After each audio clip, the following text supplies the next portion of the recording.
আমাদের তো আসলে প্রকৃতপক্ষে যদি ঈমান থাকতো তাহলে ঈমানদারের সমাজ তো এরকম হয় না। বাজারে হামলা, লুটপাট, দোকান লুটপাট, মানুষ কিন্তু আতঙ্কিত, ভীত সন্ত্রস্ত।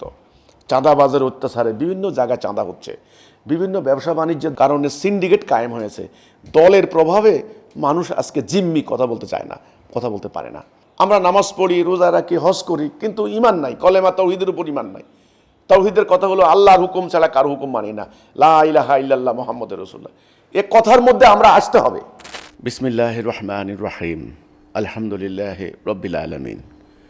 আজকের একটি গুরুত্বপূর্ণ বিষয় নিয়ে আমাদের এলাকার সর্বসাধারণ মানুষের প্রতি আমার স্বনির্বন্ধ একটি অনুরোধ এবং আমার কিছু কথা।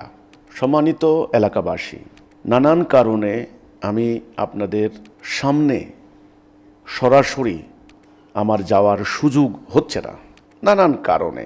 যেহেতু এখন সোশ্যাল মিডিয়ার এই যুগে প্রায় প্রত্যেকের হাতেই কোনো না কোনো মোবাইল সেট আছে, মোবাইল ফোন আছে।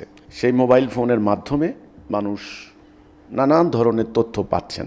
আমি আশা করব আমার এই কথাগুলি আমাদের এলাকার সাধারণ মানুষজন যারা আছেন তারা শোনার চেষ্টা করবেন। আমি জানি না কয়জন মনোযোগ দিয়ে আমার কথাগুলি শুনবেন, তো আমি অল্প কিছু কথা বলার চেষ্টা করছি।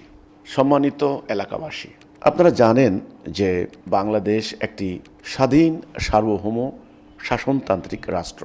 এই রাষ্ট্রে আইনসম্মত উপায়ে প্রত্যেকটা নাগরিক তাদের কথা বলতে পারে, সংগঠন করতে পারে, বক্তব্য দিতে পারে, মতামত প্রকাশ করতে পারে। এটা হলো একজন নাগরিকের মানবাধিকার, বাক স্বাধীনতার অধিকার, আইনের শাসনের যে অধিকার, সেই অধিকার, এক কথা তার মানবাধিকার, এটা সে দিতে পারে। আপনারা জানেন যে আমরা অরাজনৈতিক আন্দোলন হিজবুত তাওহীদ, এই আন্দোলনটি আজকে 30 বছরের উপরে বাংলাদেশে সাধারণ মানুষের কাছে ইসলামের প্রকৃত আদর্শ তুলে ধরার জন্য কাজ করে যাচ্ছে। আপনারা জানেন যে আমরা কোনো রাজনৈতিক কর্মকাণ্ডের সঙ্গে সম্পৃক্ত নই। কত নির্বাচন গেল এ পর্যন্ত, কেউ বলতে পারবে না আমরা কোনো নির্বাচনে অংশগ্রহণ করেছি। মানে আসলে আমরা রাজনৈতিক কর্মকাণ্ডের মধ্যে নাই। এক, দুই, আমরা এই আন্দোলনের কাজ করতে গিয়ে কারো কাছ থেকে টাকা নিয়েছি এমন ধরনের কোনো নজির, কোনো রেকর্ড নাই। আমরা নিঃস্বার্থভাবে নিজেদের পকেটের টাকা খরচ করে হালাল উপায়ে উপার্জন করে আমরা এই আন্দোলনের কাজ করি। আমাদের বক্তব্য খুবই সরল, সিম্পল এবং বোঝার মতো। আমরা বলেছি যে আমরা মুসলিম, আমাদের জীবন বিধান হচ্ছে কোরআন, আমাদের কলেমা হচ্ছে লা ইলাহা ইল্লাল্লাহ মুহাম্মাদুর রাসূলুল্লাহ সাল্লাল্লাহু আলাইহি ওয়াসাল্লাম। এই কথার অর্থ হচ্ছে আমরা আল্লাহর বিধান ছাড়া কারো বিধান মানব না, আল্লাহর হুকুম ছাড়া কারো হুকুম মানব না। আমার জন্য নামাজ যেমন ফরজ, আল্লাহর আইনে আদালতে বিচার করাও ফরজ। আমার জন্য রোজা রাখা যেমন ফরজ, আল্লাহর দিন কায়েম করা, আকিমুদ্দিন রাষ্ট্রীয় জীবনে, এটাও ফরজ। আমার জন্য সুদ যেমন হারাম, সুদও হারাম।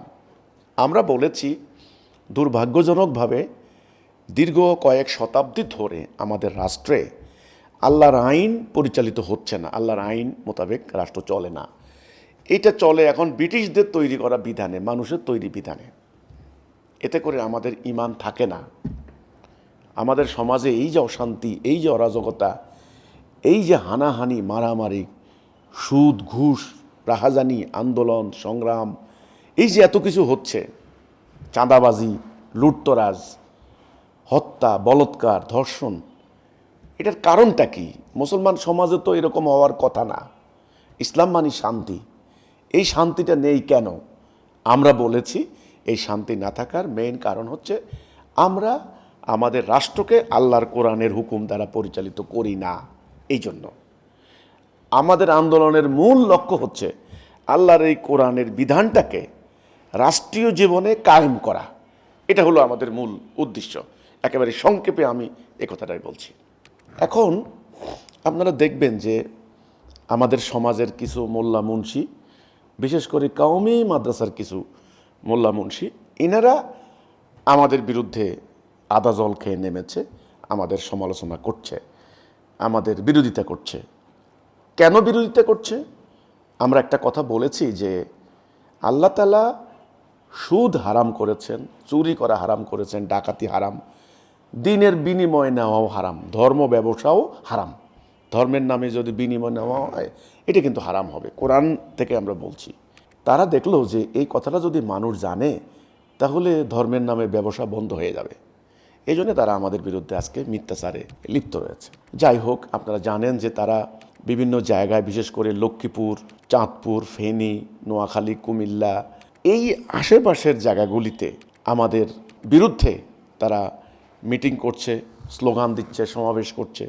আচ্ছা, তারা করুক, আমাদের কোনো আপত্তি নেই, তারা করুক। কিন্তু তারা মিটিংয়ের নামে, মাহফিলের নামে প্রচণ্ড উগ্রবাদী বক্তব্য দিচ্ছে।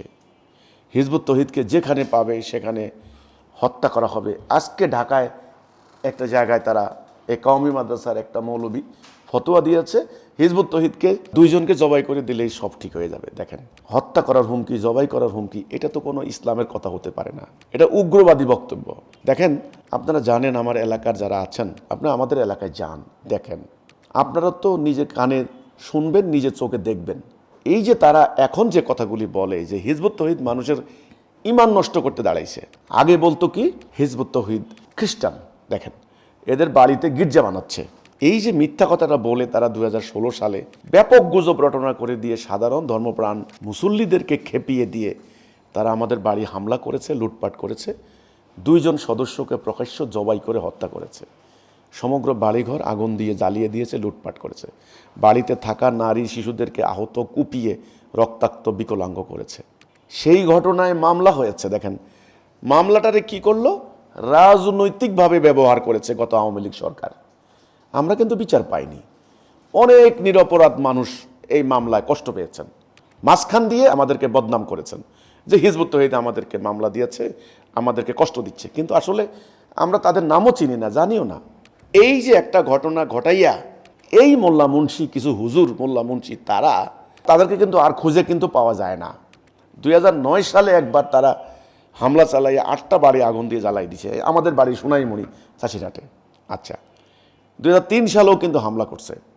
এখন তারপরে কি হলো দেখেন, এরপরে আমাদের এলাকায় সাধারণ জনগণ সাক্ষী, সবাই জানে, আমরা কিন্তু কাউকে হামলা করি নাই, আমরা উস্কানি দেই নাই, আমরা এলাকার উন্নয়ন কর্মকাণ্ডে হাত দিয়েছি। আমাদের এখানে যোগাযোগ ব্যবস্থা ছিল না, ভালো বিদ্যুতের লাইন ছিল না, শিক্ষা ব্যবস্থা ছিল না, আপনার হলো হাসপাতাল ছিল না, কোনো ধরনের ফ্যাক্টরি, ইন্ডাস্ট্রি বলতে যা বোঝায়, গ্রামীণ অর্থনীতি, ভিলেজ ইকোনমি বলতে যেটা বোঝায় সেটা কিন্তু ছিল না। আমরা কষ্ট করে, পরিশ্রম করে, আমাদের সদস্যরা দিন রাত খেটে আমরা আমাদের এলাকায় মোটামুটি একটা উন্নয়নশীল একটা এলাকা তৈরি করেছি। এখানে এখন হাজার হাজার লোকের কর্মসংস্থান। আপনি যদি আমাদের চাষিরহাট এলাকায় যান, দেখবেন সেখানে যোগাযোগ ব্যবস্থা খুবই সুন্দর, সেখানে হাসপাতাল আছে, সেখানে স্কুল আছে, একটা হাই স্কুল আছে। সেখানে আগে মানে মাদক নিয়ে অনেক গণ্ডগোল হইতো, আমাদের কর্মপ্রচেষ্টায় এখন অনেকটাই মাদকতা থেকে মুক্ত, অনেকটাই। আর সমগ্র এলাকাবাসী যদি ঐক্যবদ্ধ না হয়, আসলে পুরো মুক্ত করার পক্ষে আমাদের পক্ষে সম্ভব না। তো আমরা আমাদের আইনশৃঙ্খলা বাহিনীর সদস্য যারা আছেন, গণমাধ্যমের কর্মীরা, সাংবাদিকরা যারা আছেন, তারা কিন্তু বারবার গিয়ে আমাদের খামারের প্রতিবেদন লিখেছেন, আমাদের মৎস্য খামারের প্রতিবেদন আমরা উপজেলা, জেলা পর্যায়ে বারবার কিন্তু আমরা পুরস্কার পেয়েছি, জাতীয় পর্যায়ে, বিভাগীয় পর্যায়ে আমরা কিন্তু পুরস্কার পেয়েছি। তাহলে এলাকার উন্নয়ন কর্মকাণ্ডে আমরা হাত দিয়েছি, আমরা ঐক্যবদ্ধতা চেয়েছি, আমরা ভ্রাতৃত্ব চেয়েছি। আমাদের গ্রামে আমরা সেই বছরের পর বছর ধরে আমরা শান্তিপূর্ণভাবে বসবাস করে আসছি। আমাদের গ্রামের মানুষের কোনো ধরনের ওজোর আপত্তি, কোনো সমস্যা নেই, কেউ বলতে পারবে না। ঈদের জামাত হয়, কয়েকটা জামাত হয়, আমাদের বাজারেও একটা জামাত হয়, আমাদের হাই স্কুলের মাঠে একটা জামাত হয়, আবার আমাদের প্রাথমিক বিদ্যালয়ের মাঠে একটা জামাত হয়। এই জামাতে যার যেমন ইচ্ছা খুশি, যার যেই ইমামের পিছনে নামাজ পড়ে, কোনো সমস্যা আমি দেখি না। কোরবানি ঈদের টাইমে গরুর জবাই হয়, সবাই কোরবানি দেয়, যার যেমন গোস্ত ভাগাভাগি করে নিচ্ছে, আমি কোনো সমস্যা দেখতেছি না। এখানে সোনাইমুড়ি থানা যত পুলিশ কর্মকর্তা আসেন, সবাই কেউ না কেউ আসেন, মাঝে মধ্যে দেখেন, খোঁজ খবর নেন, সবাইকে জিজ্ঞাসা করেন তো চাষিরহাট এলাকা তুলনামূলক অন্য নদীর থেকে শান্তিপূর্ণ থাকে। তাহলে এখন এই এলাকাকে অস্থিতিশীল, আনরেস্ট করার জন্য একটা গোষ্ঠী ওই চট্টগ্রাম থেকে আসে, গাজীপুর থেকে যায়, খুলনা থেকে আসে, ঢাকা থেকে যাইয়া বিভিন্ন কওমি মাদ্রাসায় এরা শিক্ষকতা করে, বিভিন্ন মাদ্রাসা আছে, আবার ওই নোয়াখালী এলাকায়ও বিভিন্ন কওমি মাদ্রাসা আছে, এরা এদেরকে দাওয়াত দেয়। তো এরা যায় মাহফিলের নামে এইবার আমাদের বিরুদ্ধে উস্কানি শুরু করে দেয়, যেটা আমরা বলি নাই, কোনো দিন বলি নাই। দেখেন ওরা বলে কি হিজবুত তৌহিদ আগে নামাজ পড়ে না, এই কথা বলতে, অথচ আমাদের বাড়িতে 5 তলা মসজিদ। এই গত জুমার নামাজে আমি প্রায় 2000 মুসল্লি উপস্থিত ছিলেন। এখানে কৃষক শ্রমিক থেকে শুরু করে এখানে সরকারি কর্মকর্তা, আলেম ওলামা, এলাকার জনগণ, দূরবর্তী এলাকার জনগণ, 2000 মুসল্লি উপস্থিত ছিলেন জুমার নামাজে। ওনারা বলুক তো কোন জায়গায় আমাদের ভুল মিস্টেক হয়েছে। আমরা মেয়েদের নামাজের ব্যবস্থা করেছি 3 তলা 4 তলায় মসজিদের, খুব শালীনতার সাথে, ভদ্রতার সাথে। আমাদের এলাকার মানুষ বলুক যে হিজবুত তৌহিদের ব্যবসায়ীরা যারা সদস্য ব্যবসা করে তারা কাকে ঠকায়, কাউকে ঠকায় কিনা, মাপে কম দেয় কিনা কেউ বলতে পারবে না। কিন্তু আমি অত্যন্ত উদ্বেগের সঙ্গে লক্ষ্য করছি এই যে একটা উগ্রবাদী গোষ্ঠী আমাদেরকে হামলা করার জন্য, আমাদের ভাই বোনদেরকে নির্যাতন করার জন্য নানান জায়গায় ষড়যন্ত্র করে যাচ্ছে। এটার ফল কি হয়েছে দেখেন, গত কয়েকদিনে কয়েকটি ঘটনা ঘটেছে। আমাদের পাশের সেনবাগ থানায় আমাদের এক সদস্য অনেকদিন থেকে সে ব্যবসা করে, তো পাশের গ্রামে সে তার ব্যবসায়িক কাজে সে ভ্যান গাড়িতে করে মালামাল বিক্রি করে। ওখানে গেল, বোধহয় কেউ কেউ তার চিনবেই তো, এলাকার লোক যেহেতু চিনে, তারে ধরে আটক করে রাখছে, তারে মারবে, ধরবে, তাকে এখন হত্যা করবে ইত্যাদি ইত্যাদি। তো এলাকার কিছু লোকজন বলতেছে যে হিজবুত তৌহিদকে তোমরা মারবে কেন, কি সমস্যা? বলছে কালকে মসজিদে আমাদের হুজুরে বলছে হিজবুত তৌহিদ দেখলে আটক করে রাখবা, এই কারণে আমরা আটকাইছি। এই যে কাজটা করলো, পরে থানা পুলিশ গিয়ে তাকে উদ্ধার করে এনেছেন, এটা নিয়ে মামলার প্রক্রিয়া চলছে। এগুলো তো সন্ত্রাসী কার্যক্রম, এটা তো কোনো কথা হতে পারে না। আমাদের কোনো সদস্য যদি আপনার গ্রামে যায়, সেখানে আপনি আটক করে রাখবেন, তো আপনি কোথায় যাবেন? আপনি কি হাঁটাচলা করবেন না? আপনি কি আমার বাড়ির সামনে দিয়ে যাবেন না? আপনি কি রাজধানীতে আসবেন না? আপনি কি অন্য জেলায় যাবেন না? এগুলি কি যুক্তির কথা হতে পারে? এগুলি একদম সন্ত্রাসী কথাবার্তা, বেআইনি কথাবার্তা। প্রত্যেকটা মানুষের নাগরিক অধিকার, বাক স্বাধীনতা, ন্যায়সঙ্গত অধিকার রয়েছে। এদেশে বসবাস করার, ব্যবসা বাণিজ্য করার, চাকরি বাকরি করার, ধর্ম পালন করার, ধর্মের কথা বলার অধিকার রয়েছে। আর আমাদের কোরআনটা তো কোনো নির্দিষ্ট গোষ্ঠীর জন্য না, এটা ওই আগের হিন্দু ধর্মের ওই পুরোহিতদের মতো ব্রাহ্মণরাই খালি বলবে আর কেউ বলবে না, বিষয়টা তা তো না। কোরআন তো সবার জন্যই উন্মুক্ত। আমি কোরআন পড়তে পারি, কোরআন বুঝতে পারি, কোরআন সম্পর্কে আমি গবেষণা করতে পারি এবং কোরআনের শিক্ষা আমি প্রচার করতে পারি। হ্যাঁ, আমার কথা যদি কোরআনের বিরুদ্ধে হয় তখন আপনি বলতে পারেন যে তুমি কোরআনের বিরুদ্ধে কথা বলছো। আর কোরআন তো আছেই আপনার ঘরের কাছে, আমি কথা বললেই কি সেটা কি নিয়ে যাবেন নাকি? যাচাই করবেন না কোন সূরা, কোন আয়াত, কোন পরিপ্রেক্ষিতে কথা আমি বলছি। কাজেই কোরআন নিয়ে আমাকে কথা বলতে হবে, এটা আমার অধিকার, এটা আমার কথা বলার অধিকার। এই অধিকার আমাকে আপনারা, অধিকার থেকে আমাদের কেউ বঞ্চিত করতে পারে না। তা আমি আমার এলাকার জনসাধারণকে বলতে চাই, আমার এলাকার মানুষ কোনোদিন কেউ বলতে পারবে না যে হিজবুত তৌহিদ কাউকে আক্রমণ করেছে, কারোর সাথে খারাপ ব্যবহার করেছে, কারোর সাথে দুর্ব্যবহার করেছে। আমাদের কোনো সদস্য আপনারা দেখবেন আমাদের চাষিরহাটে এলাকায়, নোয়াখালীতে কেউ ভিক্ষা করে না, একটা হিজবুত তৌহিদ ভিক্ষা করে না। আমরা বলেছি ভিক্ষা করবা না, এটা খুব নিকৃষ্ট একটা কাজ। আমরা এত সদস্য থাকতে তুমি ভিক্ষা করবা কেন? কেউ ভিক্ষা করে না। কেউ বেকার থাকলে আমরা চেষ্টা করি তার কর্মসংস্থানের সৃষ্টি করে দিতে, কারণ আল্লাহর নবী বলেছেন যে নবীর শিক্ষা করো না ভিক্ষা। তো ভিক্ষা করে আমাদের কেউ ভিক্ষা করে না, বিনা চিকিৎসায় কেউ মারা যায় না। কেউ অসুস্থ হলে তার টাকা পয়সা থাকার না থাক, তাকে সঙ্গে সঙ্গে আমরা হাসপাতালে নিয়ে ন্যূনতম চিকিৎসা দেওয়ার ব্যবস্থা করি। তো তাহলে আমরা একটা আদর্শিক সমাজ, ইসলামের একটা আদর্শিক সমাজ, নবী করিম সাল্লাল্লাহু আলাইহি সাল্লামের শিক্ষা, এবং আমাদের ভেতরে আমরা দেখেন আমাদের মসজিদে গেলে আপনি দেখবেন মসজিদের কোনো দরওয়াজা নাই, আমরা কোনো মসজিদের দরওয়াজা দিয়ে তালা লাগানোর সিস্টেম নাই। আপনি একজন লোক তাহাজ্জুদ নামাজ পড়বে রাত 3টা বাজে, সেও কিন্তু মসজিদে ঢুকতে পারে। মসজিদের বাথরুমে তালা লাগাই না আমরা, এবং মসজিদের পানি সবার জন্য উন্মুক্ত, মসজিদের ফ্যান, কত কিছু আছে। আমরা আজ পর্যন্ত এক জোড়া জুতা পর্যন্ত আমাদের মসজিদ থেকে চুরি হয় নাই। সেখানে 5 ওয়াক্ত আজান হচ্ছে, নামাজ হচ্ছে, কিন্তু একটা গোষ্ঠী আমাদের বিরুদ্ধে প্রচার চালাচ্ছে কি, এরা মানুষের ঈমান নষ্ট করতে দাঁড়াইছে। মানুষের ঈমান নষ্ট করিয়া লায়ের, নোয়াখালীর ভাষায় বলে মানুষের ঈমান নষ্ট করিয়া লায়ের। আরে ভাই, এই কথা তো বললে হবে না। কিভাবে ঈমান নষ্ট করলাম, কোন জায়গায় কোন কথা ঈমান নষ্ট করলাম? আমরা বলেছি তো, আমাদের তো আসলে প্রকৃতপক্ষে যদি ঈমান থাকতো তাহলে ঈমানদারের সমাজ তো এরকম হয় না। আমরা নামাজ পড়ি, রোজা রাখি, হজ করি, কিন্তু ইমান নাই, কলেমা তাওহীদের উপর ইমান নাই। তাওহীদের কথা হলো আল্লাহর হুকুম ছাড়া কারো হুকুম মানি না, লা ইলাহা ইল্লাল্লাহ মুহাম্মাদুর রাসূলুল্লাহ। এ কথার মধ্যে আমরা আসতে হবে, এ কথাটা আমরা বলেছি।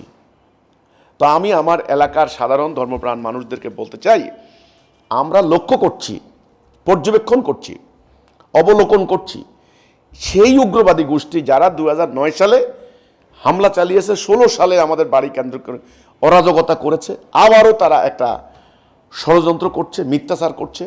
তাদের এই ষড়যন্ত্র, মিথ্যাচার, গুজব আর এই উস্কানিতে বিভিন্ন জায়গায় আমাদের সদস্যরা বিক্ষিপ্তভাবে, বিচ্ছিন্নভাবে জুলুমের শিকার হচ্ছেন, আক্রান্ত হচ্ছেন।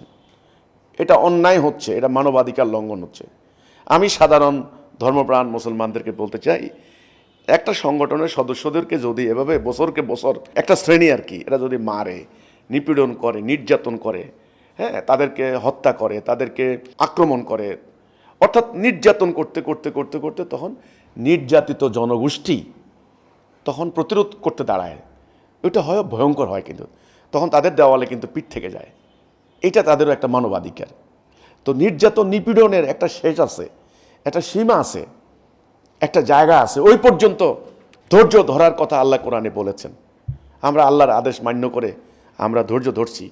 এই জন্যে আমি আমার এলাকার নোয়াখালী, লক্ষ্মীপুর, চাঁদপুর, সোনাইমণি এই এলাকার লোকজন যারা আছেন, আমার এই বক্তব্য যারা শুনছেন, আমি আপনাদেরকে সুনির্বন্ধ অনুরোধ করব, আজকাল তো ফেসবুকে কোনো কথা বললে গালাগালি, শুধু কথা নয় বার্তা নয়, শুধু গালি আর গালি।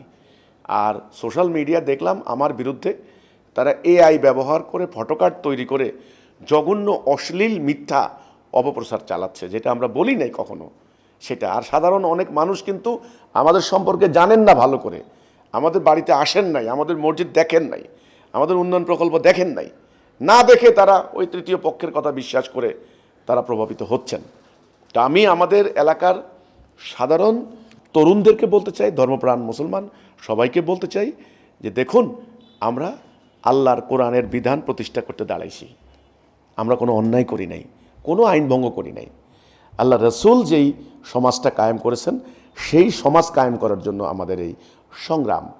আমাদের হিজবুত তহরির আন্দোলনে যারা আসে, সাইন করে, ঐক্যবদ্ধ হয়, তারা কতগুলি শপথ করতে হয়, যেন কোনো রাজনীতি করতে পারবা না, কোনো অবৈধ অস্ত্রের সংস্পর্শে যাইতে পারবা না, তারপরে দিনে দাওয়াত দিয়ে কারো কাছ থেকে টাকা খাইতে পারবা না, এরপরে তুমি অবৈধ উপায়ে রুজি করতে পারবে না। এই নিয়মগুলি আমাদের এখানে মান্য করতে হয় আমাদের আন্দোলনে যোগ দিতে হইলে। তো কাজে আপনারা যারা এই যে মিথ্যা কথাগুলি বলে আমাদের আত্মীয় স্বজন যারা আছে তাদেরকেও পর্যন্ত হয়রানি করা হচ্ছে, এটা তো আমি মনে করি এটা আমাদেরকে আদর্শিকভাবে মোকাবেলা করতে ব্যর্থ হয়ে এই যে উগ্রবাদের পথ, সন্ত্রাসের পথ বেছে নেওয়া হচ্ছে, এটা আমাদের মানবাধিকার লঙ্ঘন হচ্ছে, এটা অন্যায় হচ্ছে। আমি সর্বসাধারণ ধর্মপ্রাণ মানুষ যারা আছেন, আমি আপনাদেরকে বলতে চাই, ইদানিং রাজনীতির কারণে, রাজনীতির রেষারেষির কারণে পাড়ায় পাড়ায়, মহল্লায় মহল্লায় সরকারি দল, বিরোধী দল, এই দল ওই দল, মারামারি, খুনাখুনি, বাজারে হামলা, লুটপাট, দোকান লুটপাট, মানুষ কিন্তু আতঙ্কিত, ভীত সন্ত্রস্ত। চাঁদাবাজের অত্যাচারে বিভিন্ন জায়গায় চাঁদা হচ্ছে, বিভিন্ন ব্যবসা বাণিজ্যের দ্বারা কারণে সিন্ডিকেট কায়েম হয়েছে। দলের প্রভাবে মানুষ আজকে জিম্মি, কথা বলতে চায় না, কথা বলতে পারে না। তো এখন এমত অবস্থায় যদি এই উগ্রবাদী গোষ্ঠী কোনো ধরনের মিথ্যাচার করে, আপনাদের তরুণদেরকে, আপনাদের ইয়াং জেনারেশনকে আপনারা পুরো ব্যাপারটা বুঝাবেন, আমাদের সম্পর্কে না জেনে যেন কোনো গুজবে কান না দেয়, কোনো অনৈতিক, বেআইনি, সন্ত্রাসী কর্মকাণ্ডে তারা যেন লিপ্ত না হয়, আমাদের সদস্যদের উপরে তারা যেন অন্যায়ভাবে আক্রমণ না করে, তারা যেন হামলা না করে, জুলুম না করে। স্বাভাবিকভাবে আক্রান্ত হলে আমরা আইনের কাছে যাই, আমরা মামলা করি, একটা ঘটনা ঘটবে, সেখানে মামলা হবে, দেখা যাচ্ছে মামলা হতে গেলে নানান দিক থেকে মানুষ আরও ব্যাপকভাবে ক্ষতিগ্রস্ত হয়। তো কেন এই ধরনের সৃষ্টি হবে পরিস্থিতি? আমরা শান্তিপূর্ণভাবে আমাদের সমাজে আমরা আল্লাহর দ্বীনের কথা বলতে চাই, আল্লাহর দ্বীন কায়েম করতে চাই। আমাদের বাড়িতে আসুন, দেখুন, আমাদের মসজিদ দেখুন, আমাদের বক্তব্য শুনুন। ইউটিউব, ফেসবুকে আমার বক্তব্য আছে, সেগুলো দেখুন। আমি আবারও বলছি, আমাদের বিরুদ্ধে একটা ধর্ম ব্যবসায়ী উগ্রবাদী গোষ্ঠী প্রচণ্ড অপপ্রচার চালাচ্ছে, ষড়যন্ত্র করছে, মিথ্যাচার করছে। তাদের এই ষড়যন্ত্রে, তাদের এই মিথ্যাচারে আপনারা প্রভাবিত হবেন না। আমি আপনাদেরকে সনির্বন্ধ অনুরোধ করব, আমাদের কথা যদি ভুল ভ্রান্তি থাকে তাহলে আপনারা বলেন, আমরা সেগুলোকে সংশোধন করব। তো এই হলো কথাটা। নিজের কানে শুনুন, নিজের চোখে দেখুন, নিজের জ্ঞান দিয়ে যাচাই করুন কোনটা সত্য কোনটা মিথ্যা। আল্লাহ তাআলা সকল মিথ্যা গুজব, সকল মব সন্ত্রাস থেকে আমাদের সমাজকে আল্লাহ যেন হেফাজত করে, আমাদের ধর্মপ্রাণ মুসলমানদেরকে যেন আল্লাহ হেফাজত করে। আল্লাহ হাফেজ। সালামু আলাইকুম ওয়া রাহমাতুল্লাহি ওয়া বারাকাতুহু।